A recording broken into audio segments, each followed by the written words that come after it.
Good day, and welcome to the Powell Industries Fiscal First Quarter 2026 Earnings Conference Call. All participants will be in listen-only mode. Should you need assistance, please signal a conference specialist by pressing the star key, then 0 on your telephone keypad. After today's presentation, there will be an opportunity to ask questions. To ask a question, you may press star, then 1. To withdraw your question, please press star, then 2. This event is being recorded. I would now like to turn the conference over to Ryan Coleman of Investor Relations. Please go ahead. Thank you, operator, and good morning, everyone. Thank you for joining us for Powell Industries conference call today to review Fiscal Year 2026 first quarter results. With me on the call are Brett Cope, Powell's Chairman and CEO, and Mike Metcalf, Powell's CFO.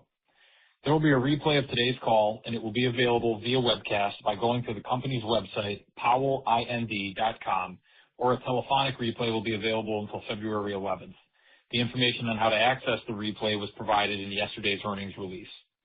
Please note that the information reported on this call speaks only as of today, February 4th, 2026, and therefore you are advised that any time-sensitive information may no longer be accurate at the time of replay listening or transcript reading. This conference call includes certain statements, including statements related to the company's expectations of its future operating results that may be considered forward-looking statements within the meaning of the Private Securities Litigation Reform Act of 1995. Investors are cautioned that such forward-looking statements involve risks and uncertainties and that actual results may differ materially from those projected in these forward-looking statements. These risks and uncertainties include, but are not limited to, competition and competitive pressures, sensitivity to general economic and industry conditions, international, political, and economic risks, availability and price of raw materials, and execution of business strategies. For more information, please refer to the company's filings with the Securities and Exchange Commission.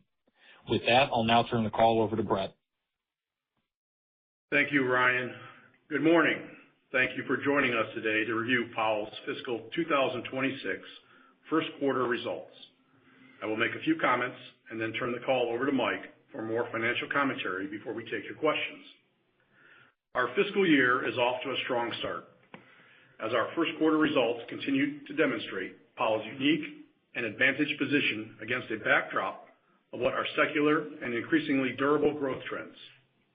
The growing and broad investment in power generation and grid modernization to support data center and AI capacity growth, domestic manufacturing, electrification, and the nationally important export of energy resources like LNG are validating our now nearly decade-long strategic effort to transform Powell into a more diversified manufacturer of electrical distribution products and systems.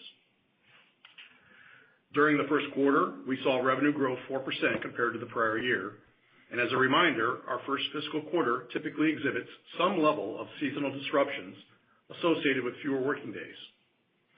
While ongoing high levels of project execution drove improved profitability compared to the prior year, gross profit expanded 20% to drive a gross margin of 28.4%, an improvement of 380 basis points year over year.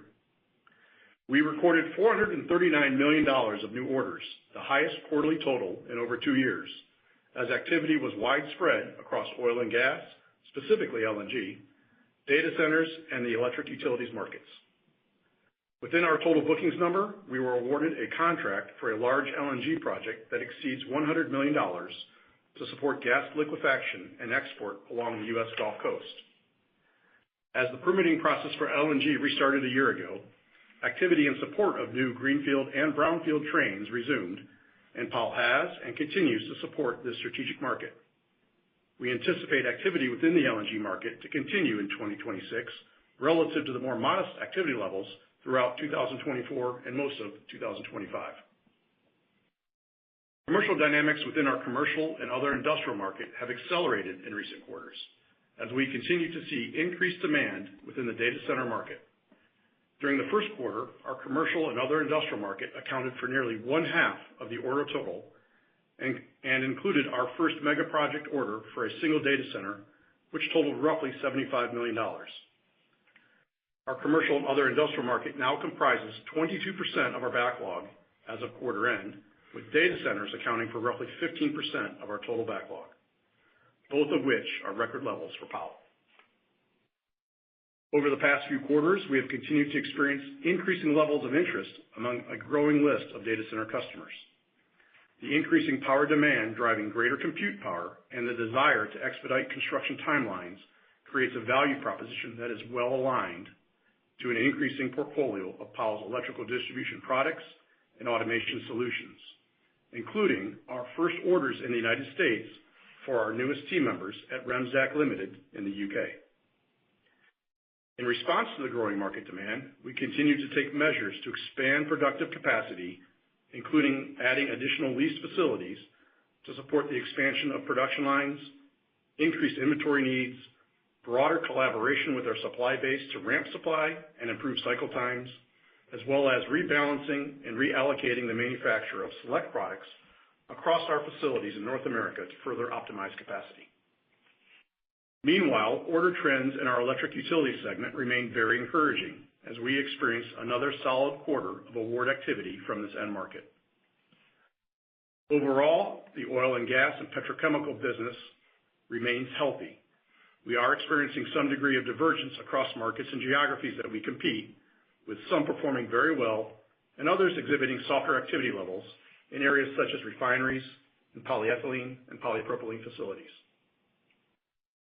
We finished the quarter with a backlog of $1.6 billion, which was sequential growth of 14% compared to the September quarter and is the highest in Powell's history.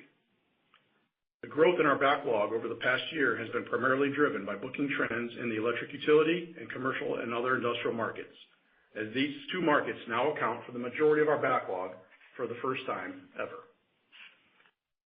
Overall, our backlog is well balanced across the markets we serve, and we continue to benefit from a healthy mix of large projects as well as small and medium-sized core projects that help maximize productivity across our manufacturing plants. We also benefit from project visibility that now extends into our fiscal 2028. The expansion of our Jacintoport facility is progressing on schedule and remains on track to be completed during the second half of our fiscal 2026. This incremental capacity will be critical to ensuring our ability to support all of our end markets, but specifically our oil and gas customers, as we anticipate the wave of LNG project development work that is projected to come to market over the next 3 to 5 years. And this investment ensures that we continue to advance our industry-leading role in the fabrication of engineered-to-order power distribution solutions for critical applications. We continue to actively review and evaluate our total manufacturing capacity to ensure the delivery and execution of our project backlog. This includes the potential for future investments in plant and equipment, along with actions noted earlier in my comments, where we are now adding leased properties to support near and midterm growth in our medium voltage distribution products.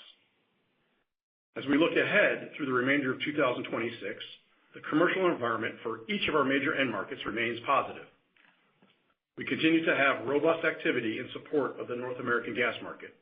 The fundamentals of the U.S. natural gas market continue to support investments in LNG, and the funnel of projects that we are tracking compares favorably to past cycles in terms of the total number of projects moving forward. The outlook for our electric utility market remains robust and balanced across the customers and geographies that we serve. The growing wave of investment in electrical infrastructure to meet growing demand levels is broad and durable, and we expect another strong year of activity in 2026. Lastly, we are increasingly encouraged by order trends and demand levels within our commercial and other industrial market. The acceleration of order activity driven by data centers leaves us confident in our ability to continue to grow our presence in this dynamic market. Overall, we are very pleased with our first quarter performance and our outlook for fiscal 2026. Demand trends remain robust, and we are well positioned to execute our backlog and grow within our targeted markets. With that, I'd like to turn the call over to Mike to walk us through our financial results in greater detail. Thank you, Brett, and good morning, everyone. In the first quarter of fiscal 2026, we reported net revenue of $251 million compared to $241 million, or 4% higher versus the same period in fiscal 2025. New orders booked in the first fiscal quarter of 2026 were $439 million, which was 63% higher than the same period 1 year ago, and included 2 mega orders. The first mega order is for a large domestic liquefied natural gas project valued at greater than $100 million, which is being constructed on the Gulf Coast. In addition to this LNG mega order, the business also secured a number of orders during the quarter supporting the electrical infrastructure for various data center projects. Collectively, these data center orders totaled more than $100 million in the first quarter of fiscal 2026. These data center orders, booked in our commercial and other industrial sector, included a notable mega order for electrical distribution equipment and was valued at approximately $75 million that will be deployed at a single data center. Notwithstanding these significant wins, the orders cadence across most of our reported market sectors continues to be active, particularly across our domestic end markets. As a result of this commercial activity, the book-to-bill ratio in the period was 1.7 times. Reported backlog at the end of the first quarter of fiscal 2026 was $1.6 billion, $219 million higher than 1 year ago, and $191 million higher sequentially on continued strength across the oil and gas, utility, and commercial and other industrial sectors. As we exited the first fiscal quarter, backlog across our oil and gas and utility sectors each represent roughly 30% of the total backlog, while the commercial and other industrial sector has grown to 22% of the backlog, increasing substantially on both a sequential and year-over-year basis.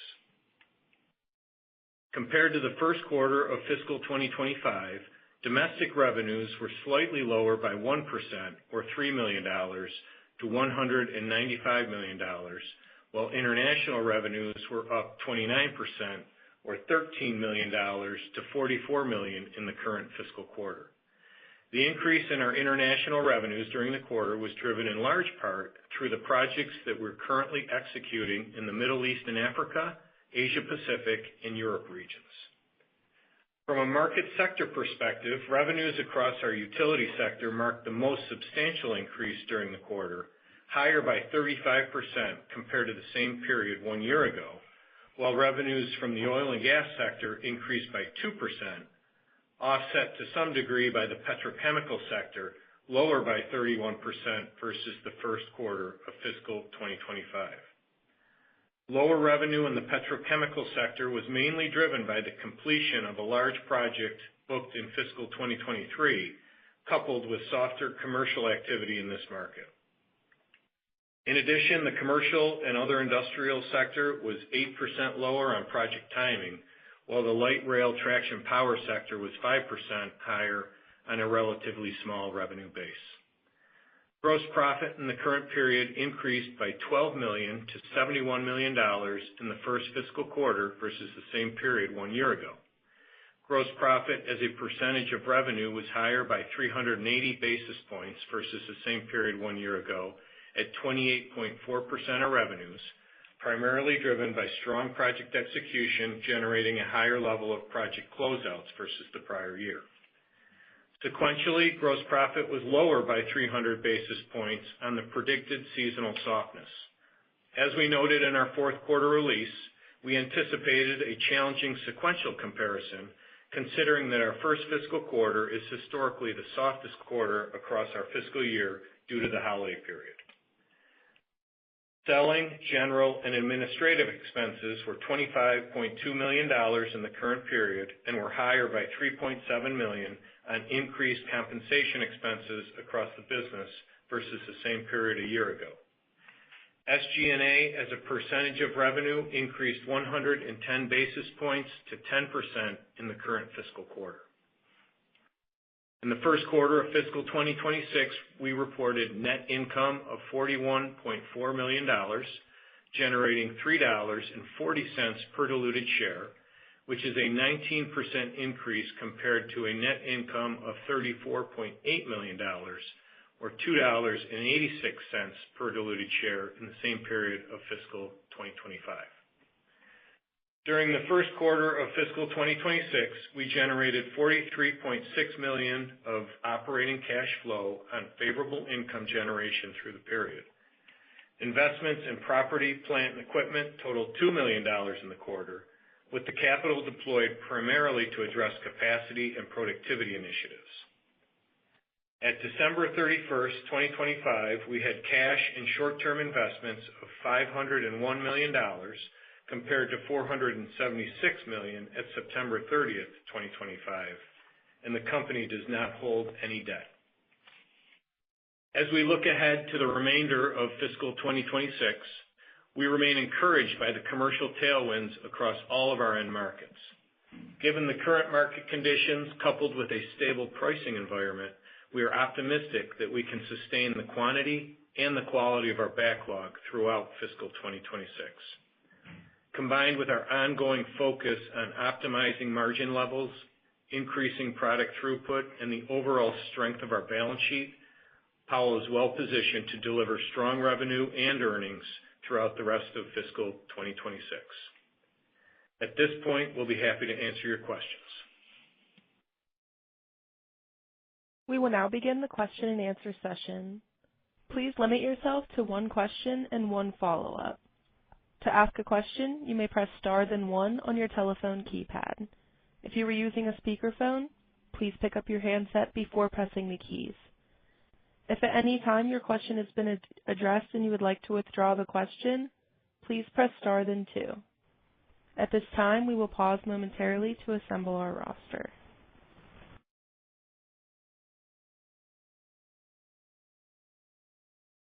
Our first question comes from John Franzreb with Sidoti & Company. Please go ahead.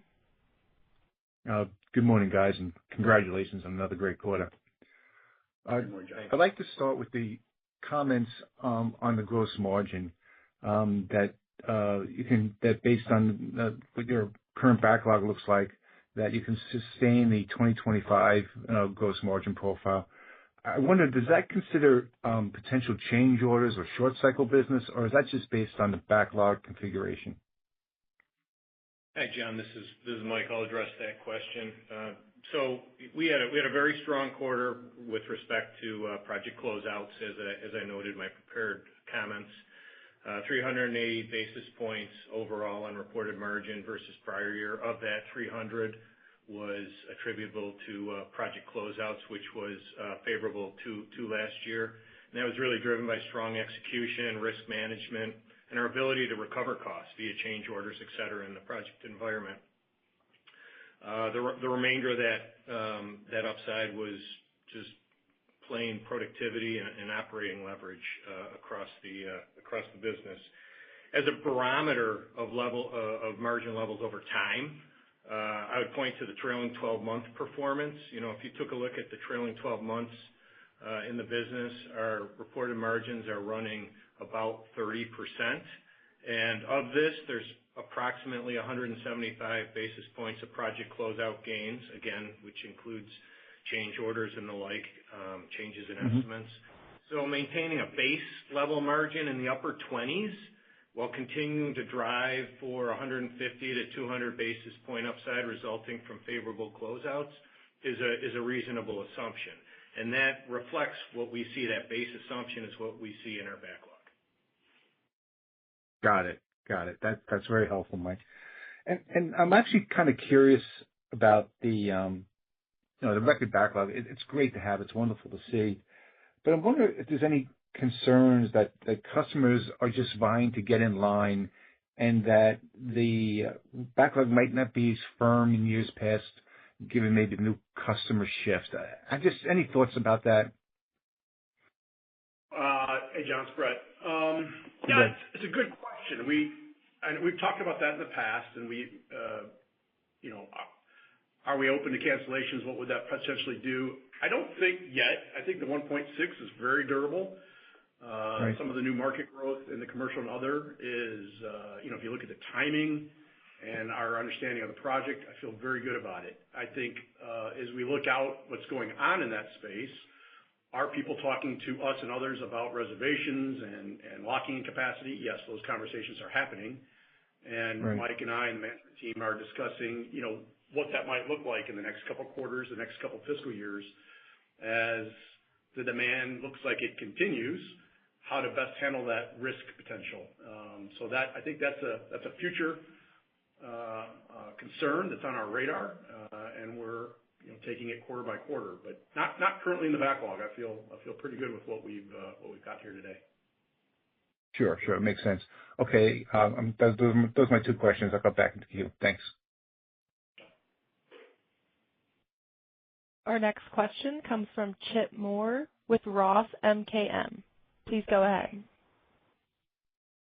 Hey, thanks for taking the question. I wanted to ask, drill in on data center maybe a little bit more. I think you're talking about larger and more numerous opportunities and obviously that mega project, great to see. Maybe just can you expand, Brett, maybe on cadence of deliveries in data center? And then I believe many of these facilities are being built in phases, just potential for follow-on orders at some of these sites and, capacity questions. You mentioned adding some leased facilities, just how quickly you can ramp and get the switchgear supply going up.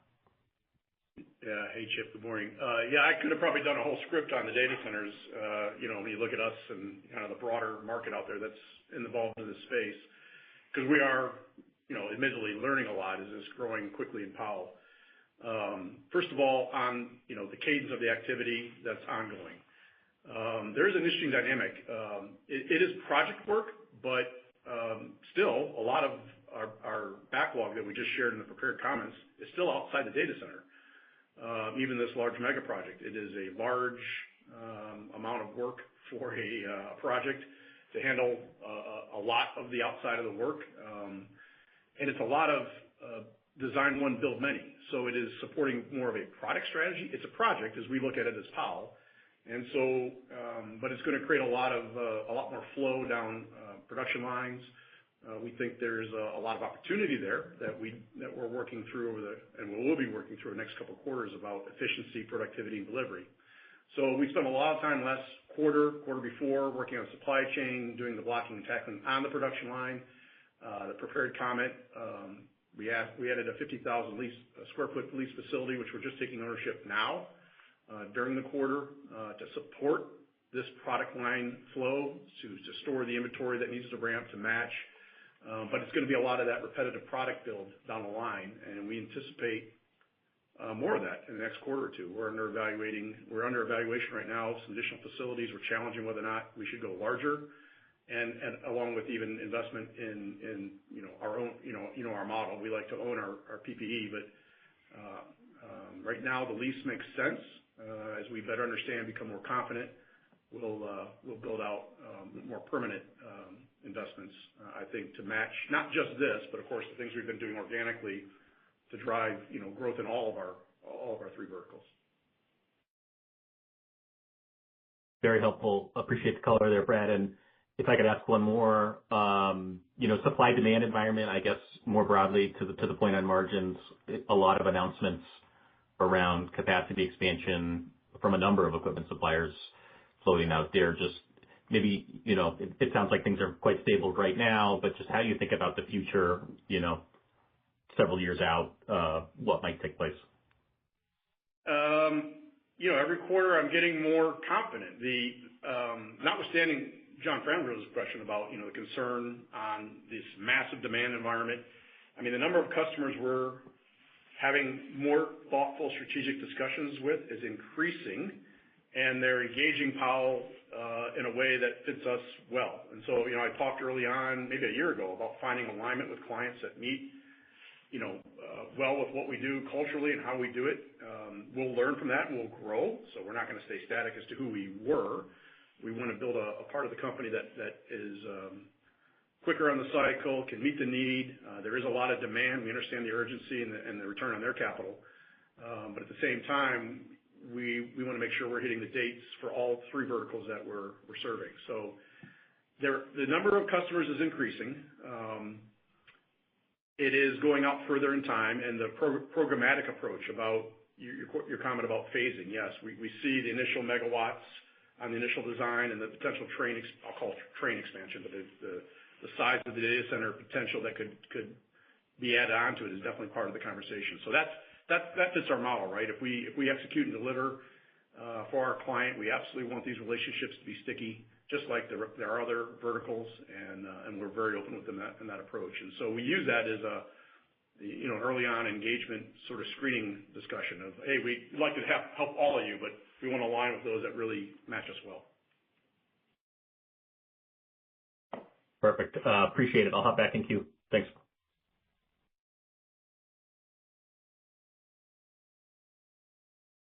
Our next question comes from Manj Somaiya with Cantor. Please go ahead. Hi, Michael and Brett. It's Manish Somaiya. Just a couple of questions. One is on pricing. Perhaps if you can just give us some color on what you're seeing as far as pricing in your end markets, the intensity of competition pertaining to that. And then related, how should we think about raw material prices and how they get passed along and what you absorb? Perhaps if you can just give us a sense as to how you protect yourself in this era of rising commodity prices. Well, good morning, Manish. Thank you for joining today. I'll take the first part of that. Mike can add some color and jump into the input cost side. On the pricing environment, we've been asked that last couple quarters. No real change. I think everything's holding pretty steady in all our verticals in terms of the competitive status of the market, if you will.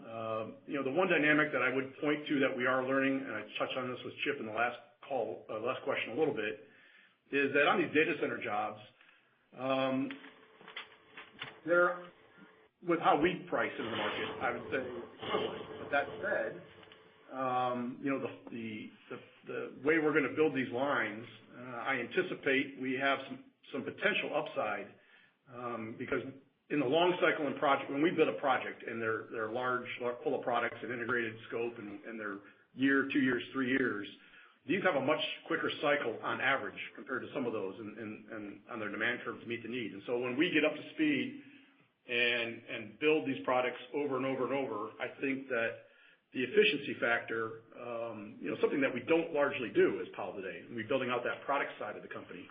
I think we'll see some potential upside in there. I don't know how much yet, but I do think that we see the potential for it. So that in a sense would be price if you back calculate it, and in the next couple quarters, I think that'll become more apparent to our understanding. Yeah. And following on that, Manish, good morning. This is Mike. Regarding the input costs, clearly we watch this very closely. We kind of bifurcate it into two buckets. The raw materials, as you noted, copper, steel, very volatile. The metals market's very, very volatile today. We do hedge our copper to some extent, and any drastic increases that we see, we roll those into our pricing models internally. The second bucket, I would note, we buy a lot of engineered components, things that we don't make, HVAC, fire systems, things of that nature. And as you know, our projects could range from a year to 3 years. So we lock those engineered components in when we sign the contract. So we're locked into the engineered components, and we watch the commodities very closely and roll those into the pricing model. So that's how we manage those businesses, those elements of the business to mitigate the risk. And then just as a follow-up, how should we think about the lead times on specific components like switchgear, for example? Obviously you have a significant backlog at this moment.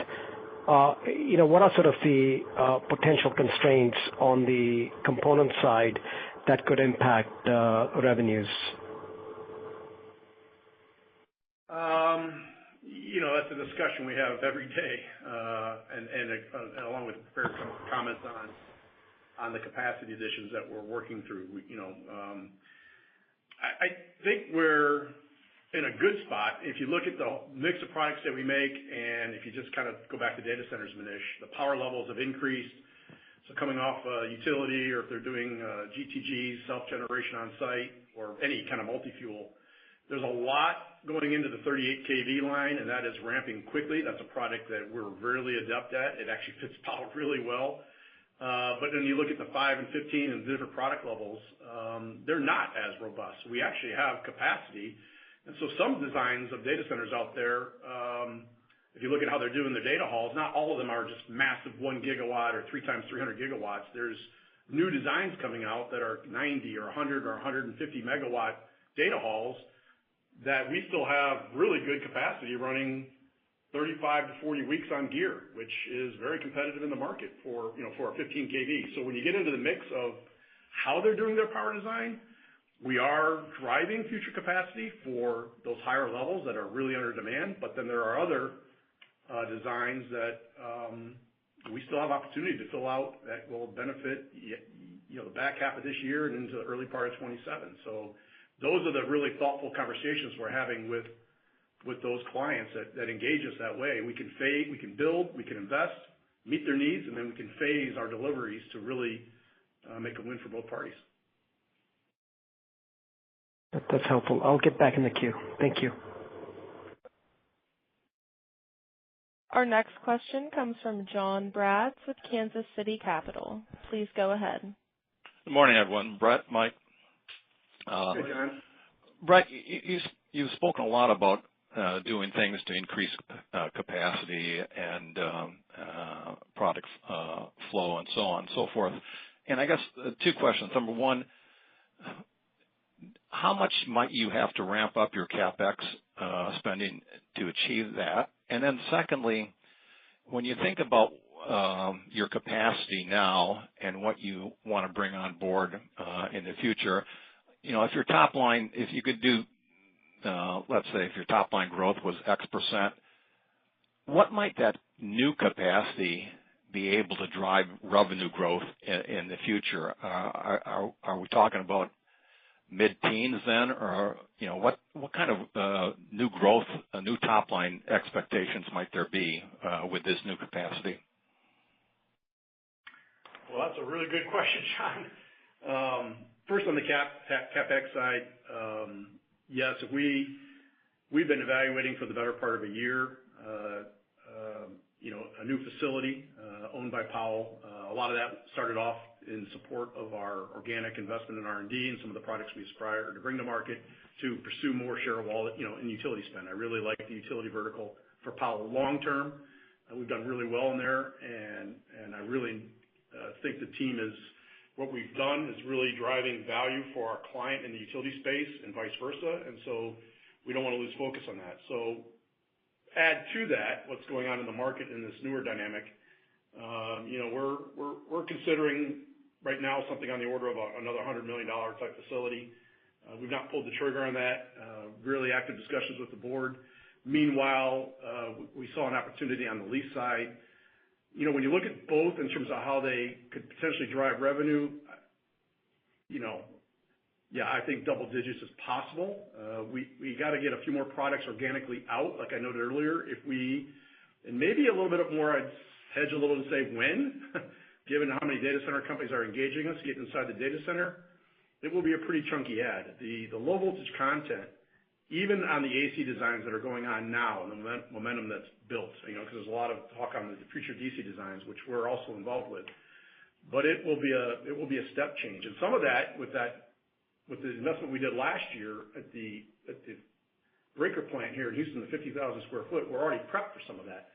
But we could quickly need some additional facilities beyond that just to hold the inventory. So we can see out there some potential nice steps to add to the growth of the company. Okay, thank you. And Brett, on the LNG market, obviously it's a little bit different today than it was 3 years ago when sort of the initial construction rollout began. Is the competitive environment a little bit different today than 4 or 5 years ago? It's different, but it's no less intense. And my color comment on that would be, if you go back 4 or 5 years ago and you look at the players that were in the market, from the international people that we compete with, along with some of the local, building makers and integrated partners that our competition would use, there was a set of competitors that was X. If you look at today, 5 years on, and you look at, like in our investor deck, where we present, who do we think about every day when we get up to compete on the electrical side, what's changed is their strategy, I think. Our core strategy around industrial oil and gas, utility, which we've been working at for the better part of, a dozen years, and now this latest piece, we're not going to forget who we are in these first 2 verticals. And we really enjoy that complex industrial, hard to do job. And so there's still competition. It's still intense, but there's some new players because of changes on the other side that happened, from 5 years ago. Maybe the focus is different. I don't know. You have to listen to their calls. But for us, we're still focused on that. And we really like that business, and we're very engaged on it. And, the investment we've made in offshore is built for that, and we're out trying to earn all that business that's potentially coming through FID in the next couple of quarters. Okay. So, Brett, when you look at the margin that you achieved a couple of years ago on the new projects, new LNG projects, do you think you can see similar margins going forward?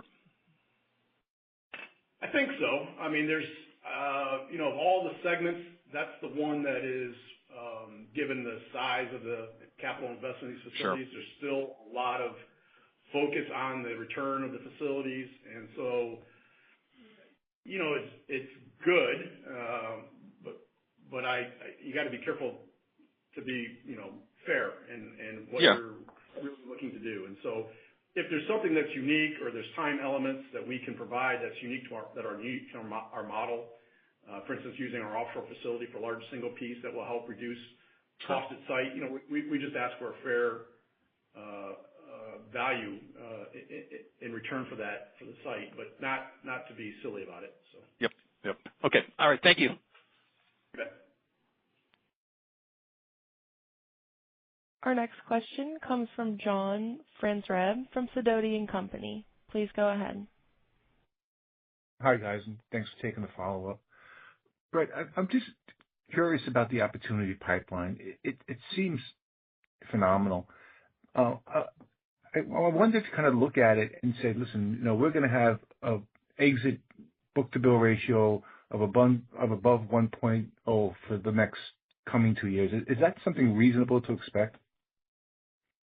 I think it's reasonable, John. I mean, there's no guarantee of future results. You know the phrase. Right.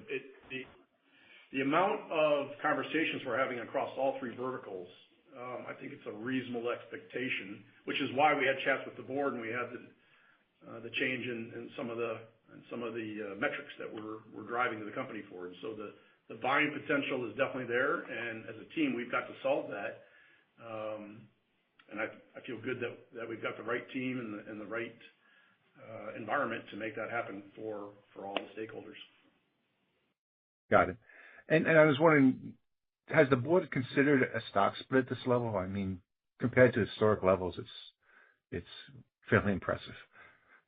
Yeah, we have. Some of the color on that really is more if you think about our team and the growth of the employees as just critical to the success of all the stakeholders' interests.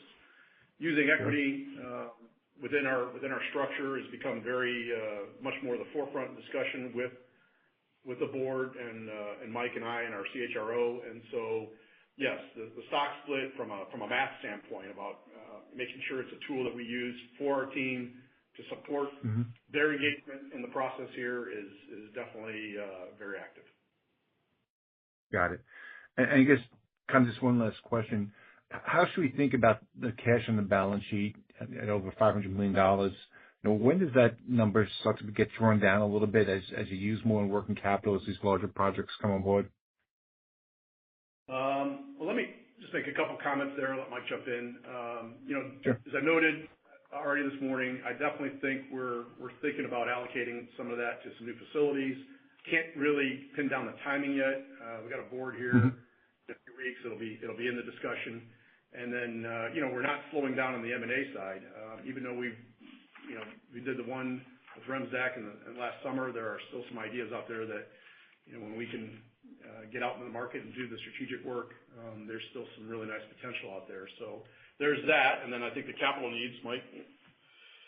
Yeah. And as a follow-up on that, John, from a working capital perspective, roughly 40 to 50% of that balance will be deployed at some point in the future to that $1.6 billion backlog number. But that said, when you look at what's the free cash available for capital deployment in some way, shape, or form, it's probably $200 to $225 million. Brett mentioned that we're thinking about capacity requirements across the business, so I'm sure some of it will get deployed in that fashion. Great. Thanks a lot, Mike. I appreciate the color. Okay. Our next question comes from Chip Moore with Roth MKM. Please go ahead. Hey, thanks for the follow-up. Just one more from me on Remsdaq. I think you called out getting some traction here in the U.S. So just an update there now that you've had them for not too long, but a little longer. And then service, more opportunity, I guess more specifically around data center in particular. Just talk to that. Thanks. Well, thank you for the question. Remsdaq, great strategic ad, great set of folks in the UK. When you have these dynamic times in the market, Chip, every market has an approved approach, a way they bring in technology. Remsdaq was so experienced in their market in the utility space. That was one of the things that attracted us to them initially, plus their technology roadmap. The data center market, the commercial and other industrial, has definitely opened the door to allow us to get that technology in quicker than we anticipated into the U.S. market.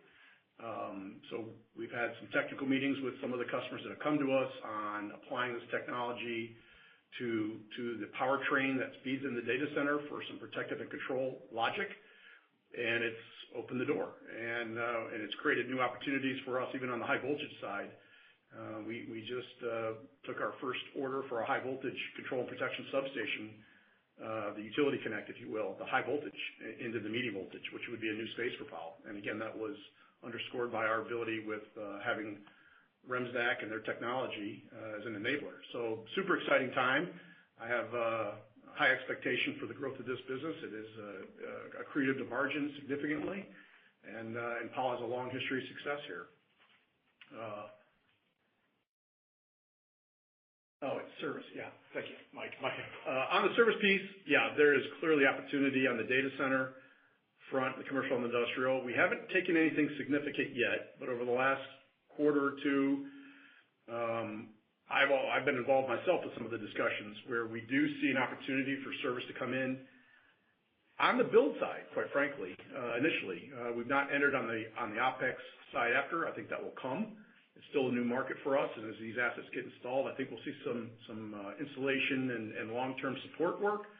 But we right now are developing some ideas with clients on how our team can help the constructability, the timing, given our know-how on the skid and the integration of the mechanical side of these solutions with how they're trying to speed up the timeline. And so our service team is engaged, and we're actually out providing some quotes, for what we think we can do. We haven't closed anything yet, but it would be we do see it as a big opportunity as we go forward. Excellent. Appreciate it. Thanks very much.